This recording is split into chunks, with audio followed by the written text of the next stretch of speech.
Waktu kecil dulu, hidup keluarga gue bisa dibilang susah. Dan sekarang, waktunya gue untuk jadi bos. Kenapa kamu bisa kasih diskon ke Mas Yayan? Kan kata Koko pelanggan adalah raja. Terus? Raja minta potongan harga masa kita nggak ngasih.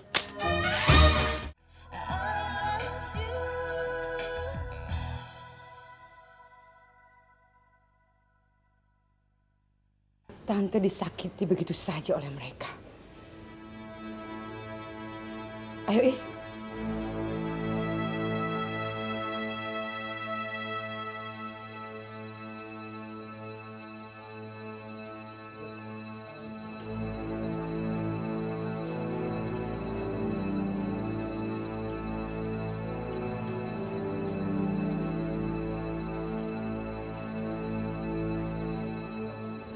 Saya tuh bener-bener nggak ngerti Om.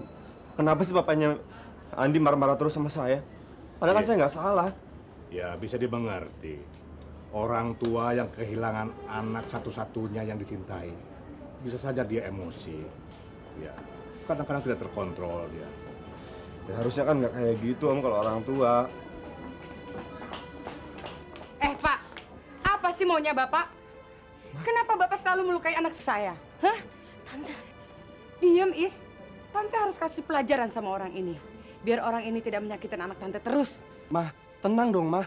Gimana Mama bisa tenang, Yon? Bukankah orang ini yang menyakiti hati kamu? aduh, Tante ini bukan mertuanya Mayang. Ini bapaknya Mayang, Tante. Iya Mah, ini tuh papanya Mayang. Maaf Pak, saya sungguh-sungguh tidak tahu. Saya minta maaf. Apa kabar, Bu Foni?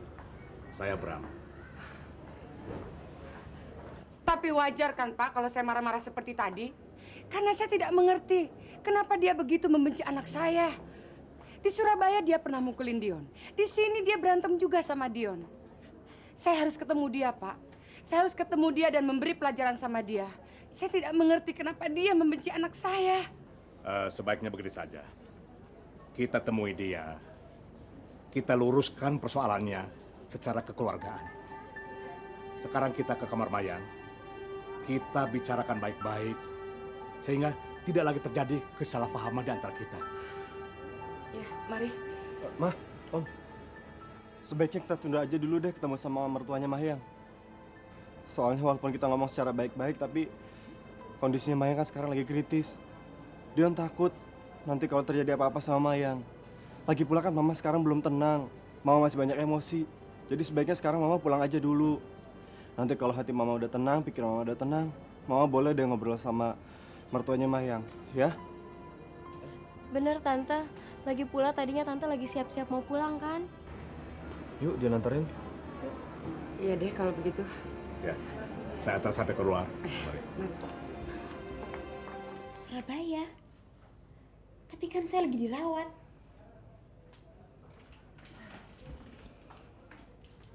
Begini loh Mayang, kebetulan Tante kenal dokter ahli kandungan di Surabaya.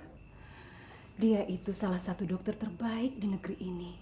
Tante yakin sekali, kamu pasti akan dirawat lebih baik dan kamu pasti akan cepat sembuh. Iya kan Mas? Iya, Mayang. Dan nanti kalau kamu sudah sembuh, kamu akan tinggal di Surabaya di rumah Papa.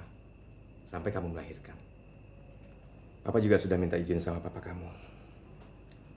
Nah, ingin membesarkan anak kamu nanti. Bagaimana Maya? Kamu setuju kan? Mas Ferry akan mengurus kepindahan kamu ke Surabaya. Jadi sore ini juga kamu sudah bisa tiba di sana. Enggak, Pak. Maya nggak akan ke Surabaya. Maya akan tetap di sini.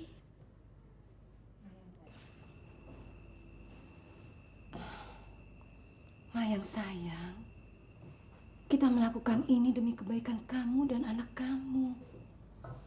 Di Surabaya, keamanan kamu dan anak kamu lebih terjamin, sayang. Benar, Mayang. Pak, di mana bayi ini akan tinggal? Itu terserah Mayang. Dan keputusan Mayang adalah Mayang akan tetap tinggal di sini. sama bayi ini dan calon suami Mayang. Gak ada satu orang pun yang bisa mengganggu kehidupan Mayang. Dan jangan coba-coba untuk memisahkan saya dari anak saya apapun yang terjadi. Jangan bawa kedok kebohongan demi kebaikan Mayang atau apapun. Itu semua bohong. Gak ada satu orang pun yang bisa memisahkan saya dari anak saya. Kecuali Tuhan.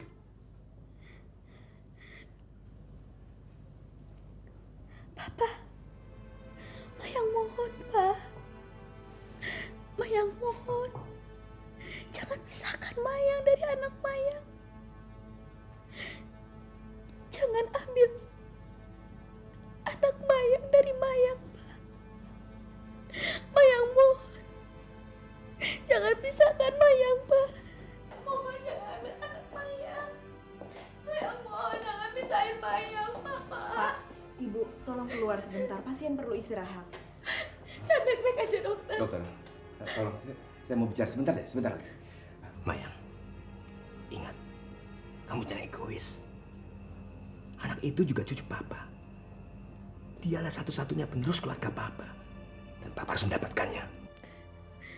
Enggak, Pak. Mayang ibunya. Mayang lebih berhak memilikinya. Dengar, Mayang, dengar.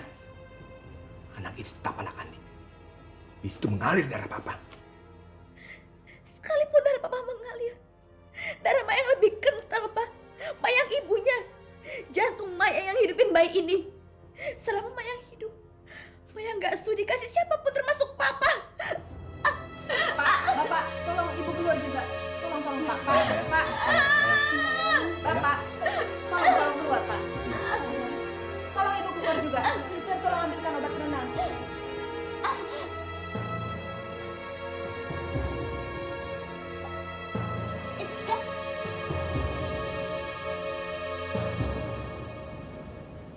Gara-gara saya, sekarang Mayang tambah menderita. Seharusnya saya tidak boleh berbicara keras seperti tadi. Mas Ferry, Mas jangan salahkan diri Mas dong. Tindakan Mas tadi itu betul. Mas kan hanya bertindak sebagai seorang ayah. Yang harus kita salahkan itu Dion, Mas. Dia itu yang bertanggung jawab atas semuanya ini, Mas. Mayang sekarang jadi berubah. Dia sudah tidak menghormati Mas. Mas ini kan mertuanya, seharusnya dia menghormati Mas dong. Benar, Lara. Kamu benar. Bajingan itu. Ini semua gara-gara dia. Gara-gara Dion. Parat bajingan. Kalau saja tadi tidak ada Om Ram, sudah saya pukul dia. Saya hancurkan dia.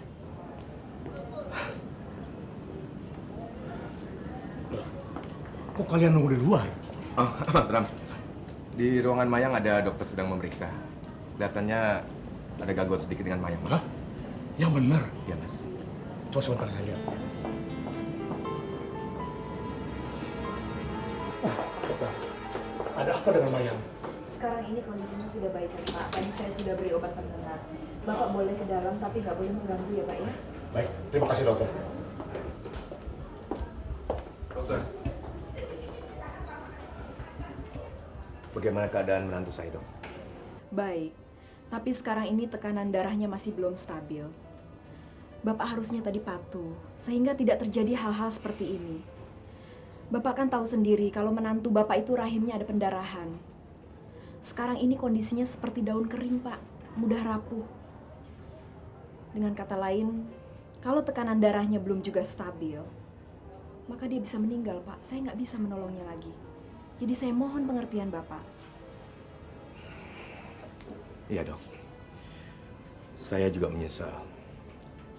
Kalau saja saya tahu, saya tidak akan berbicara keras seperti itu. Maaf, Dok. Kalau Mayang tidak mau aborsi, kondisi tubuhnya semakin lama semakin akan melemah. Itu artinya cepat atau lambat, pasti dia akan meninggal juga. Hah? Saya harus beritahu Mas Diki sekarang. Apa, Om? Iya. Saya langsung ke sana sekarang. Iya, baik. Dari siapa, Yon? Dari papanya Mayang, Ma. Mayang tiba-tiba aja shock dan pingsan.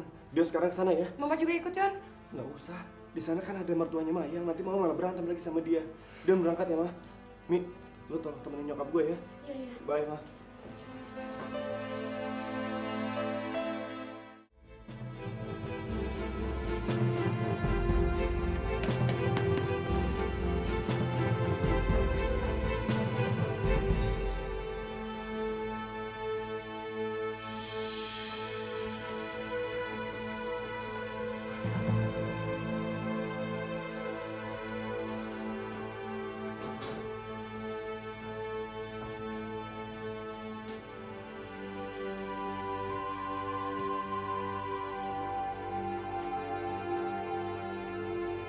Mayang.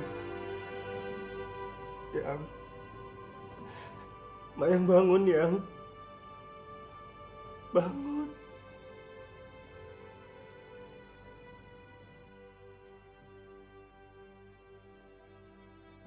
Maafin saya ya, karena saya ninggalin kamu.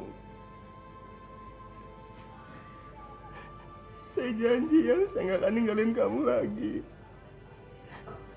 Saya sekarang ada di sini ya.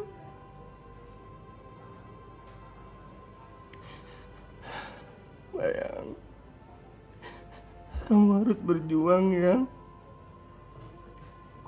Kamu selama ini udah hadapin berbagai macam cobaan. Dan kamu bisa tegar. Kamu harus berjuang ya. Kamu harus berjuang buat diri kamu dan anak kita. Mayang. Mayang. Yang.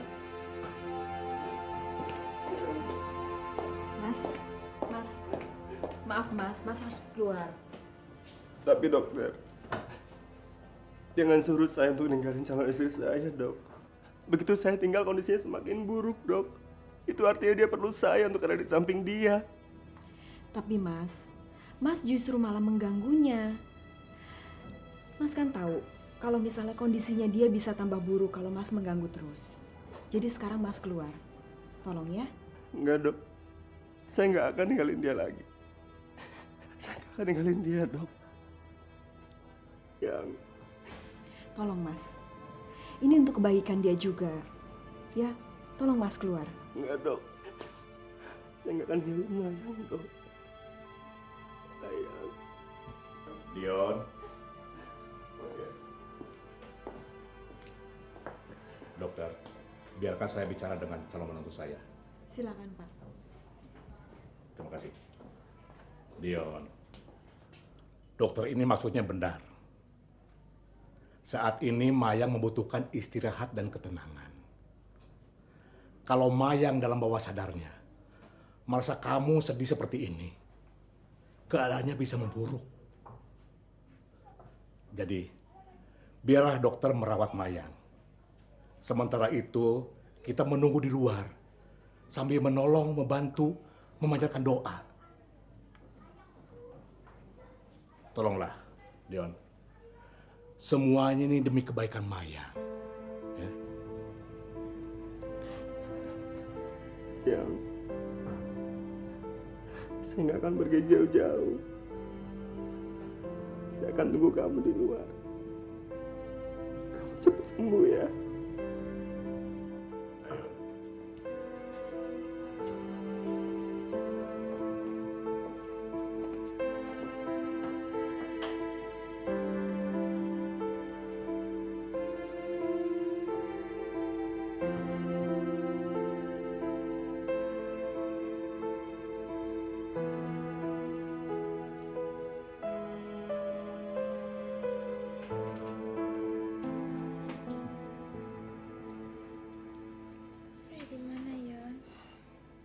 Kamu ada di ruangan VIP.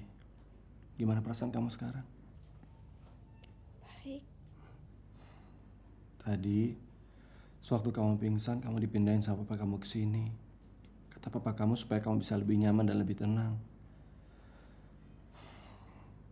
Kamu tadi kenapa sih? Kok tiba-tiba bisa seperti itu?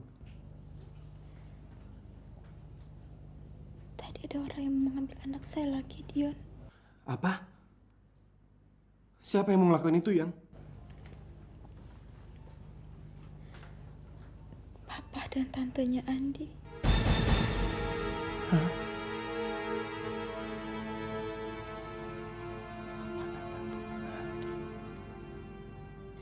Mereka memujuk saya untuk ke Surabaya untuk berobat. Tapi saya nggak mau. Karena saya tahu sampai di Surabaya mereka pasti akan merebut anak saya. Waktu saya bilang gitu, papanya Andi makin ngotot, Dion. Dia bilang anak saya juga cucunya. Jadi dia boleh mengambilnya. Enggak, Yang. Dia salah. Nggak ada seorang pun di dunia ini yang bisa memisahkan seorang ibu dari anaknya. Saya nggak akan, Yang. Saya nggak akan ngebiarin hal itu terjadi.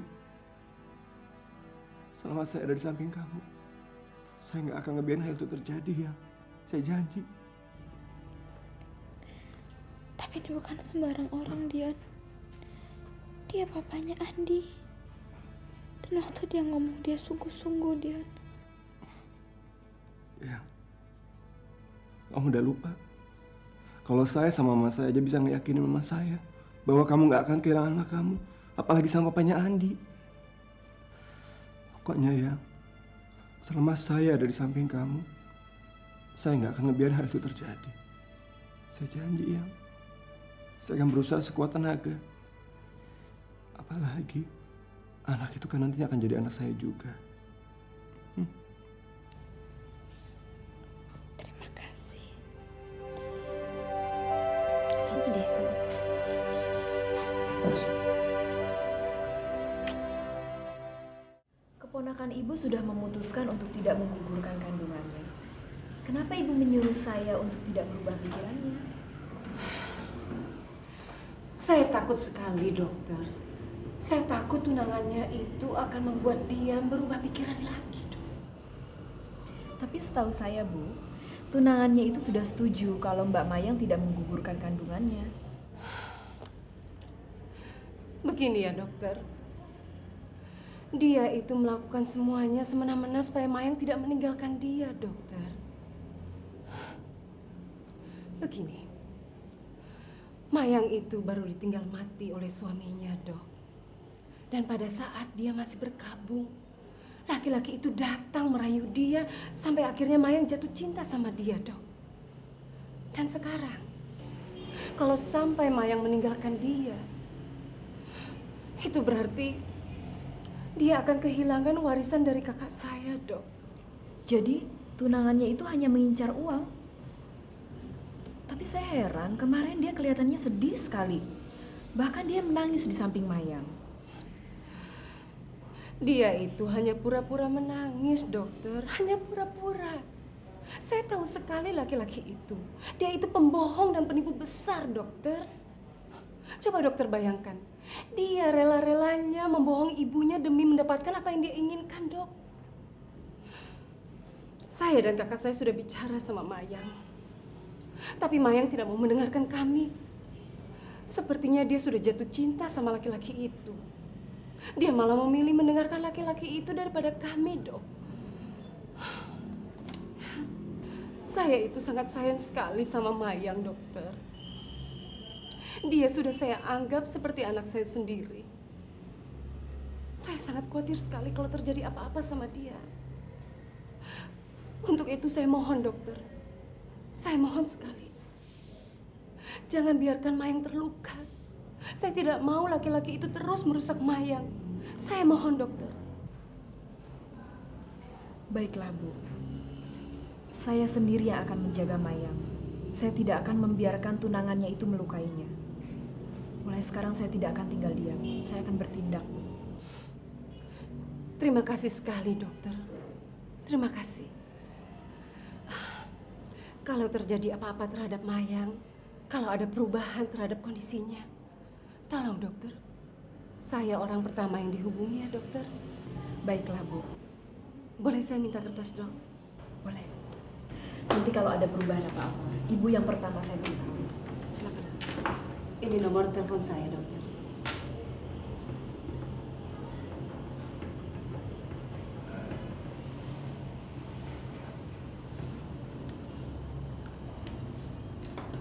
Ini dokter.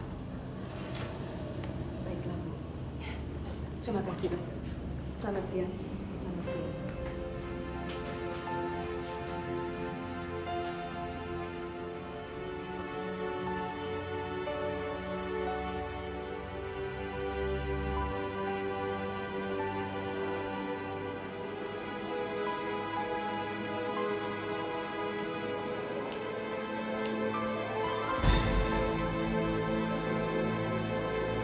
Farah?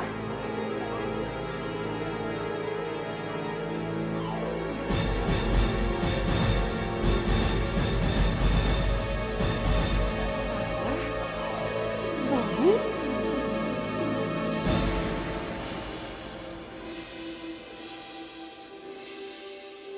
Waktu kecil dulu, hidup keluarga gue bisa dibilang susah. Dan sekarang, waktunya gue untuk jadi bos. Kenapa kamu bisa kasih diskon ke Mas Yayan? Kan kata Koko pelanggan adalah raja. Raja minta potongan harga masa kita nggak ngasih.